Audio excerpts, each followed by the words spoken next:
With Mother's Day around the corner, are you thinking about a truly special gift for your mom? Let me tell you about mylifeinabook.com. It's a unique service that turns your mom's life stories into a beautiful book. Pretty cool, right? Here's how it works. Every week, mylifeinabook.com will send her a question via email. These can be pre-written questions about her life or any custom questions you wish to ask. And then she can either type her response or record her voice. And mylifeinabook.com compiles all of her responses into a beautiful keepsake book. And guess what? They can even create an audiobook using her voice recordings. It's like preserving her voice and her stories for eternity. Imagine discovering stories about her youth, adventure, and the challenges she overcame. The book becomes a legacy, something you and future generations can treasure forever. Your mom's given you a lifetime of stories. This is your chance to give her a way to share them. Personally, I love My Life in a Book.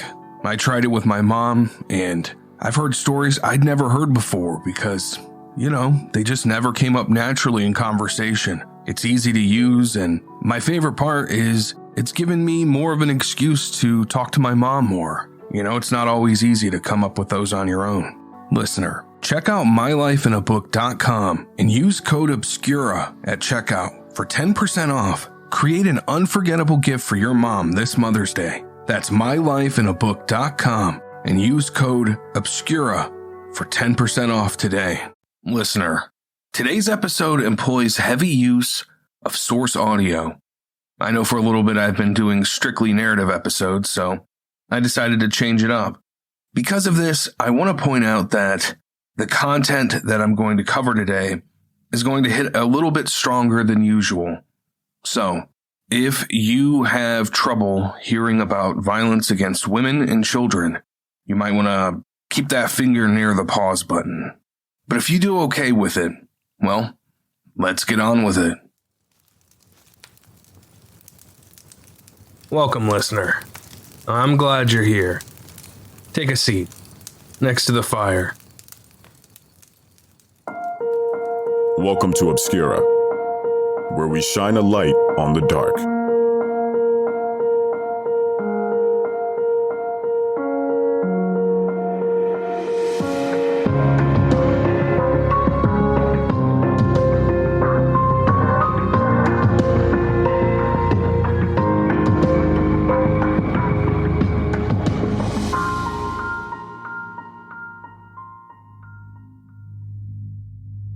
Strongsville, Ohio, April 2012.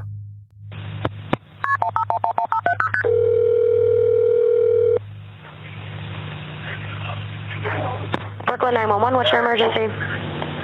I need an officer. My husband, I'm having some spouse problems, and my husband is circling the restaurant we're at, and he wants to go home, but he's circling isn't. Okay, and we're circling the building. Hold on, where are you at, ma'am? Hello? Hello? Where are you? At Crackle Barrel, I'm sorry. And he's circling the restaurant? Yeah. Did you go there together? Yeah. No, we get in separate cars. But you went to the restaurant together? Yeah. Katherina Kerri Allen is afraid of her husband. On Easter Sunday, the 42-year-old woman packed her things, and she took the kids with her. The man she married, Kevin Allen, age 51, has a history of violence. A 20-year-long rap sheet filled with domestic abuse and death threats against the 4 women he married in his life. Kevin Allen is a veteran. He served in the United States Air Force for 4 years, from 1979 to 1983. Despite his years, Kevin remains an imposing figure. He's still physically strong, and he's not shy about his love of guns. Okay, well, did you have an argument in the restaurant?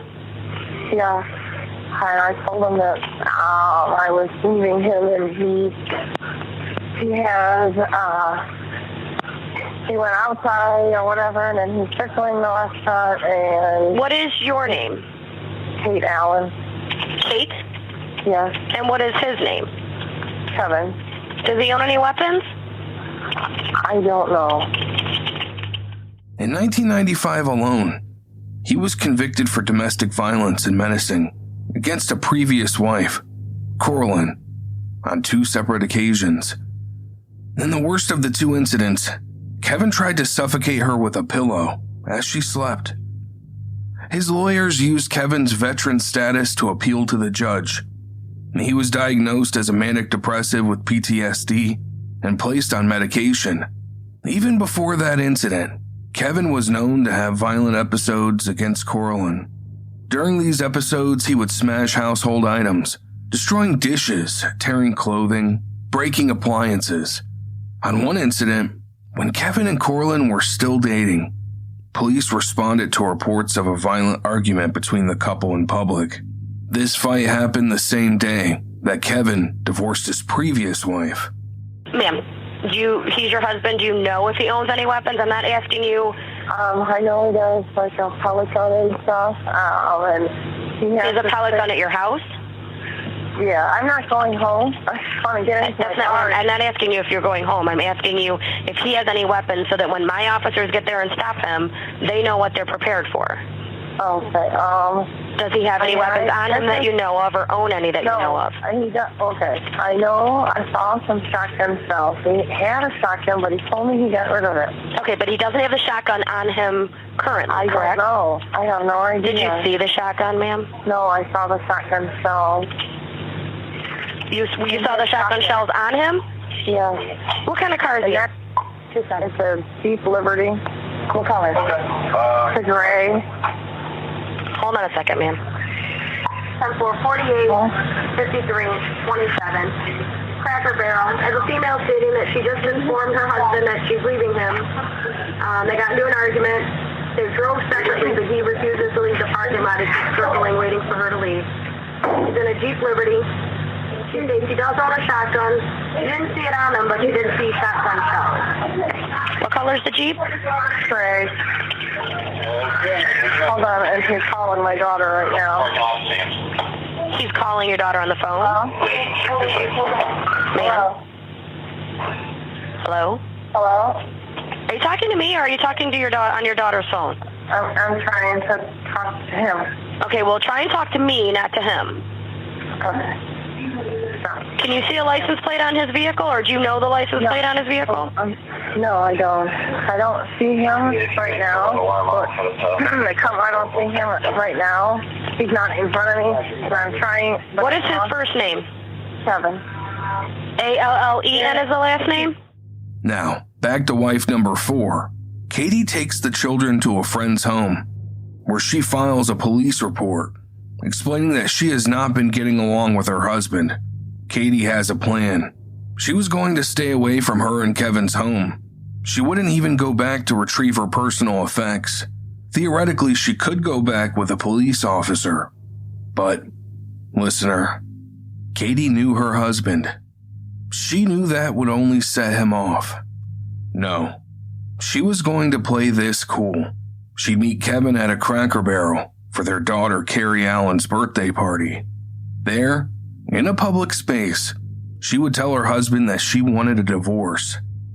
And if Kevin became verbal or violent in public, there would be witnesses, people that could back her up. She wanted Kevin out of their home, the home that her husband occupied, that was filled with her belongings, was owned by her parents after all. But Kevin threatened to keep the girls if she returned to the house to collect her belongings. So this wasn't going to be easy to navigate, but it was a necessary step for Katie and her 2 daughters to move on with their life. Put Kevin in the rear view. Kevin was a financial drain on the family. A year after they married, he was arrested for burglary and theft. There were legal fees. Kevin stopped paying his gas bill. When someone arrived to shut off the gas, Kevin told the man that he would shoot anyone who attempted to turn his gas off. Kevin Allen, of course, was arrested. Katie now owed over $169,000 to various creditors, including several credit card companies because of her husband, a bad car accident Katie suffered and recovered from for months, And recently, Kevin was diagnosed with prostate cancer. Bills on top of bills on top of bills. To put it simply, Kevin was ruining the lives of both Katie and their children. She needed to cut him out of their lives. Yeah, he's here and the police are here too. Hold on. Spot him. He's right to the line now. I have to. All right, wait in the lobby for the officers. Do not go outside. Let them talk to him, okay? Ma'am?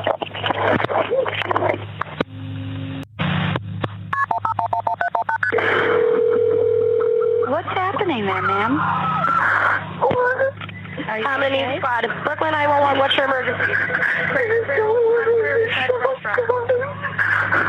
Ma'am, are you okay? We're on our way to Cracker Barrel. Where are you? Are you shot? Is anybody that you know of injured? There's tons of people in here. Okay, where are you? I need you to talk quietly. Where are you? I'm Already advised. Where are you inside the restaurant, ma'am? I'm like behind the counter. Okay, stay underneath the counter. I understand. We are right outside. We're right outside. We're going to be coming in to get you, okay? What is your name? Okay, don't stop talking. Just, if you can see him, say yes or no. No, I can't. Do you know if anybody's shot? I don't know. I just said. 85, 1, 2, 3, 4.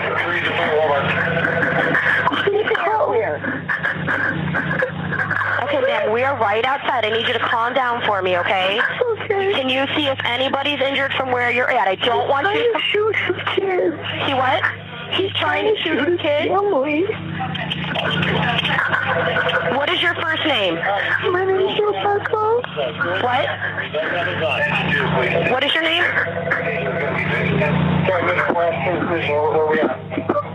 He's in the girls' bathroom. Fire, I'm not going to be able to talk to you. I have a hostage on the phone and people online. He's in the restaurant. There's people still under the counter. They don't know where he's at.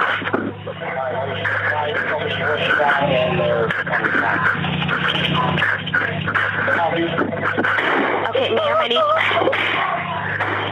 he's still shooting. I'm hearing shots over the phone.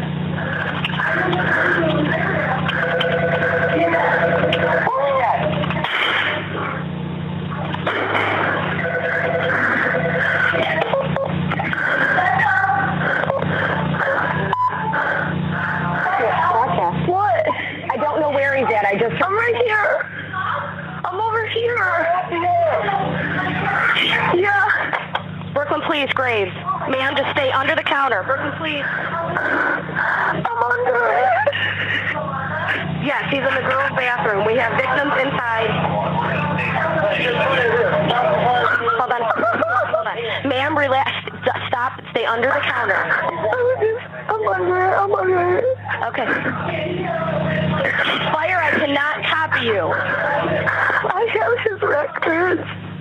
What's that? I guessed him out earlier, the same guy. I know.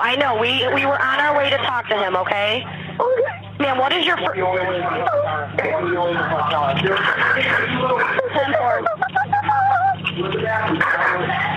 Ma'am, do you see my officers in there?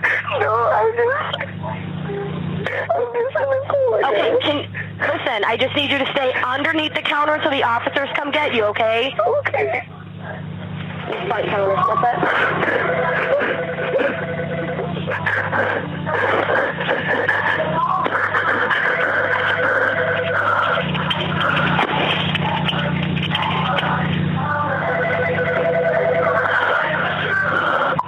Confirm male in custody? Oh my God. Okay, ma'am, we have him, okay? Okay. Okay, I need you to stand up. The officers are on their way in, okay? Don't go anywhere from where you're at, all right? Okay. Okay. Hold on a second. Don't hang up. Okay. All right, I have one female still on the phone. She's hiding under the counter.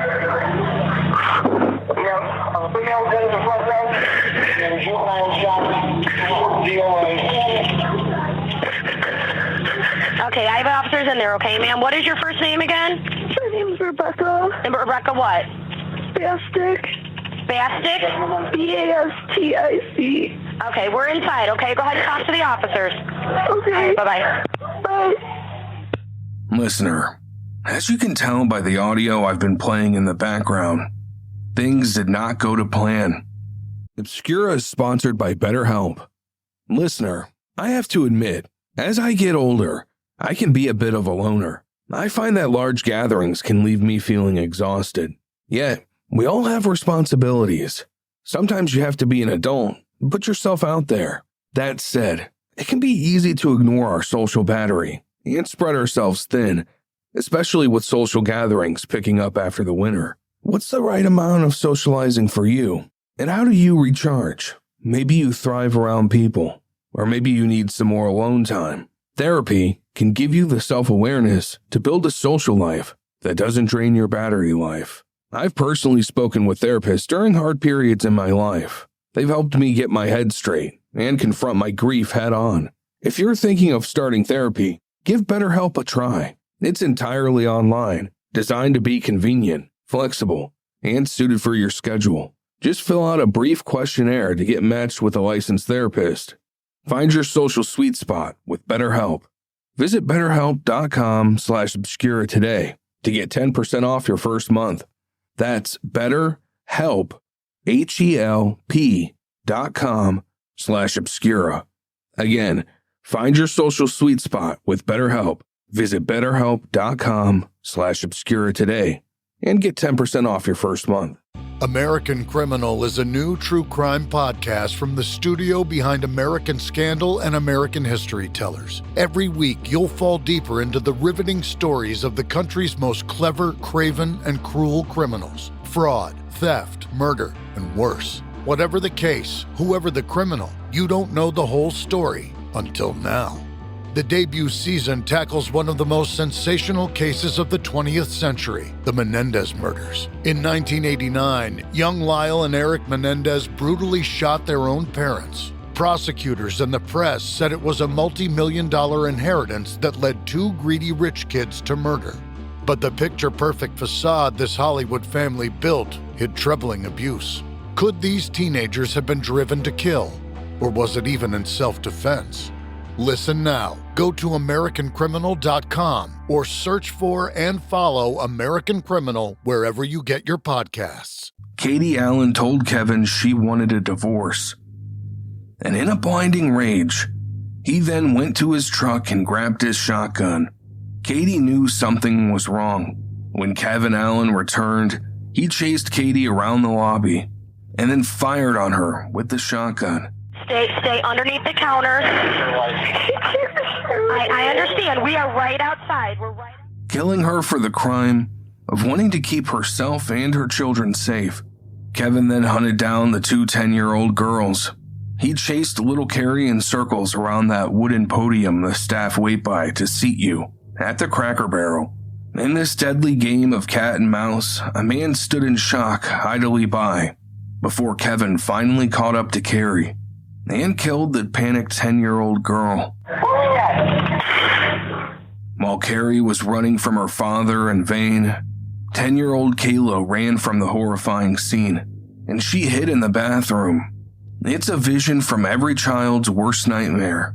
It makes my blood run cold thinking of her hiding from her father, knowing that her sister and mother are already dead. 27 right here. 27. Okay. That's always quick. 10-4, 48, 53, 27. Cracker Barrel. I have a female stating that she just informed her husband that she's leaving him. They got into an argument. They drove separately, but he refuses to leave the parking lot. He keeps circling, waiting for her to leave. He's in a Jeep Liberty. She states he does own a shotgun. She didn't see it on him, but she did see shotgun shells. Okay, where's your office? Parking lot of Sam's. Division 66.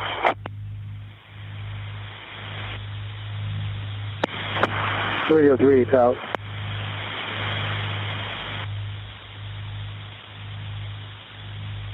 For 38, if you have a handle that alarm, I'll head up to Cracker Barrel with those guys.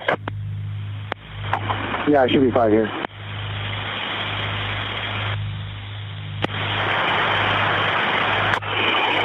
Alright, I just pulled up, spotted him, and he's driving through the lot now.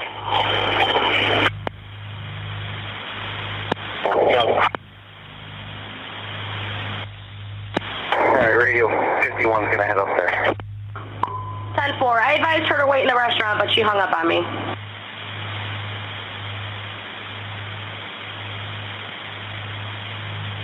All right. Stay off the air. His truck is empty. I don't know where he went. He's parked in front of Cracker Barrel.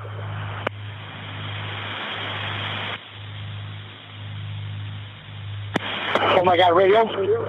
Shots fired in the restaurant. Shots fired in the restaurant. People are coming out saying he's inside shooting. 10-4. Keep the air clear.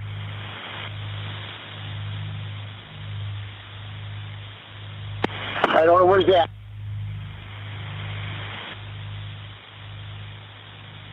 He's got a long gun, it sounds like. Radio notify Parma. You shot? Parma's been notified.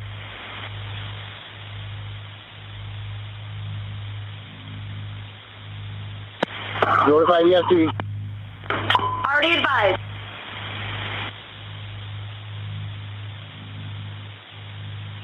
Okay, what do we got perimeter-wise? I'm getting my long gun.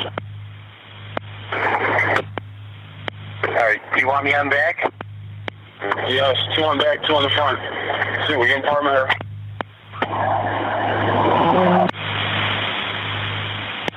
Somebody get south side, south side. 3 to 4 over. Keep the air clear.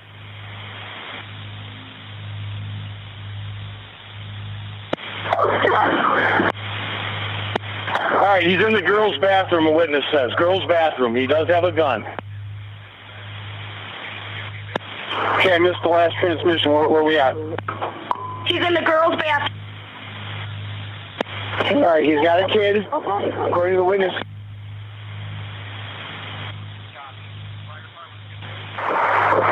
Engine 2, police dispatch. Station is going to be vacant. Do we have PD on scene? Is this a safe scene? Fire, I'm not going to be able to talk to you. I have a hostage on the phone and people online. Copy. Fire department's going to be staging on Tiedemann. Kevin had all the time in the world to think about what he had already done. As he crept into that bathroom, shotgun in hand, he pointed the gun to the 10-year-old's head and pulled the trigger.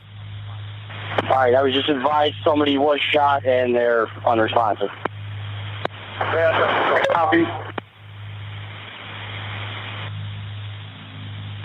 Supposed to be chasing 2 little kids around. I'm hearing shots over the phone. Where are we at?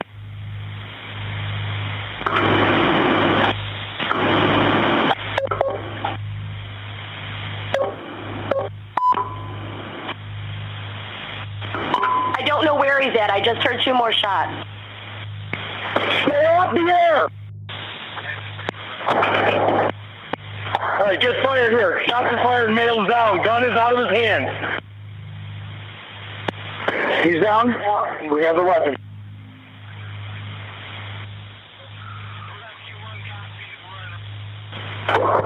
Engine 2 to rescue 2 and rescue 1. We're going to stage on Tiedemann, well north of Cracker Barrel.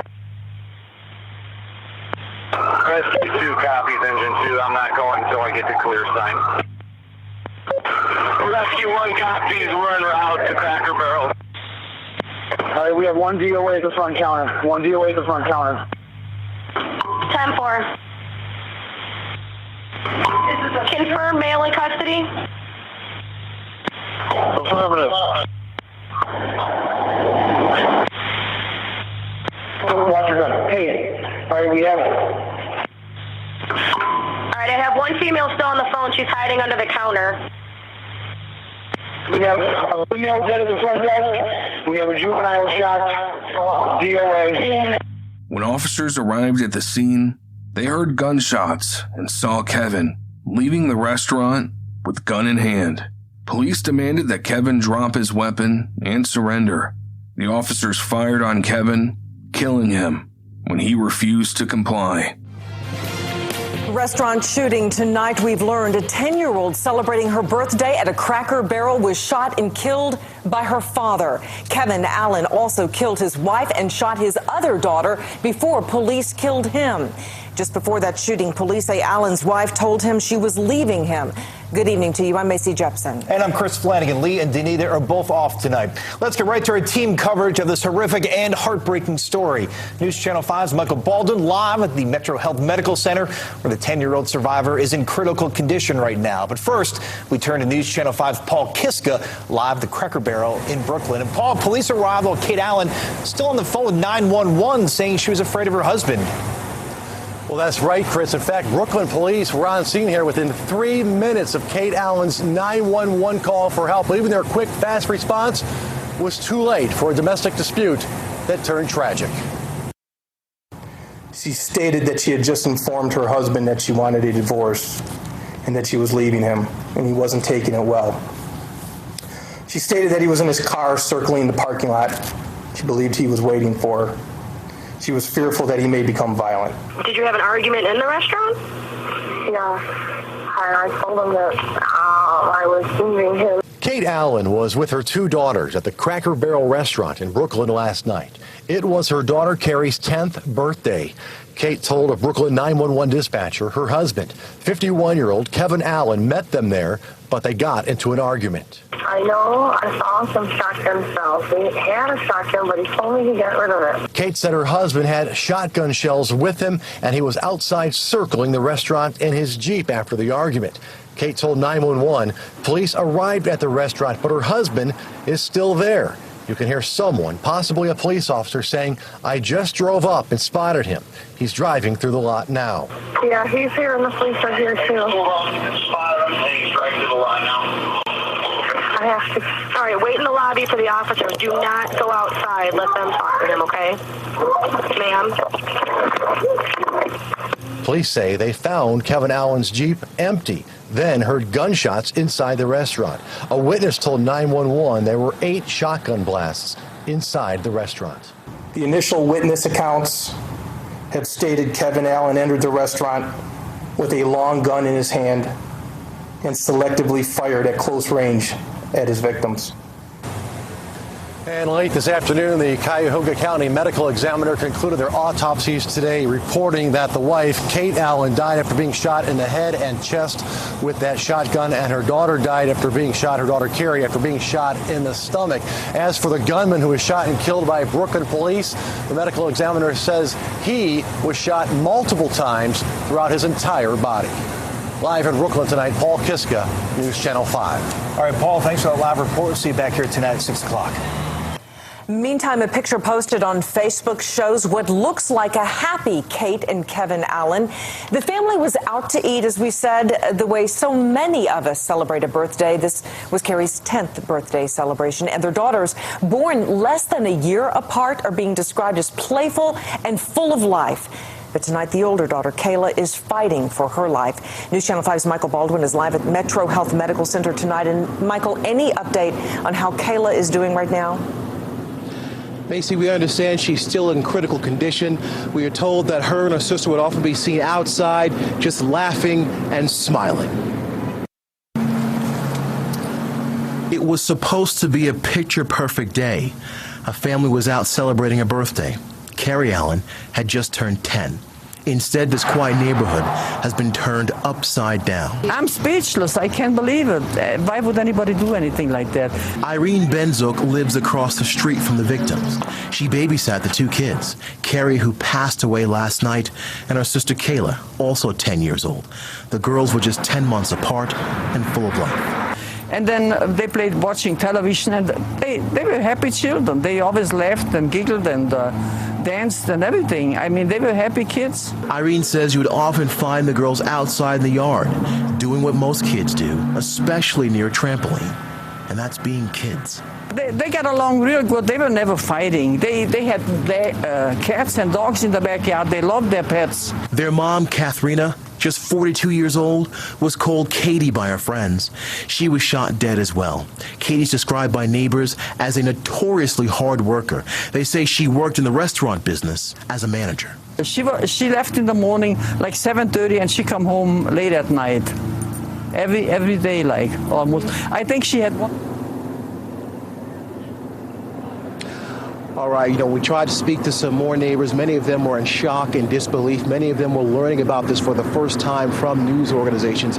And they were just saying they feel for the family and this little girl who right now is fighting for her life. We're live in Cleveland. On your side, I'm Michael Baldwin. Certainly, I'll do. Michael, thank you for giving this family a story beyond the tragedy. We have also been digging into Kevin Allen's past, and coming up for you in our 6 o'clock broadcast, we will uncover this incident was not the first time that Allen was in trouble with the law. Chief Investigator Ron Regan will have more on his problems with police and his finances. That's coming up. Kayla didn't die right away, but when paramedics arrived at the scene, they knew she was as good as dead. Kayla would be sent home to live out her final moments with family. 10-year-old Kayla Allen joined her sister and mother and died in the arms of an aunt at 3:40 p.m. The family were quoted saying, "We are appreciative and grateful for the support and prayers of so many during this journey. Kayla has died peacefully at home. She has been surrounded by family and friends for the past few days, comfortable and serene. This time has been most meaningful to us. We held her and loved her, prayed for her, and said our goodbyes."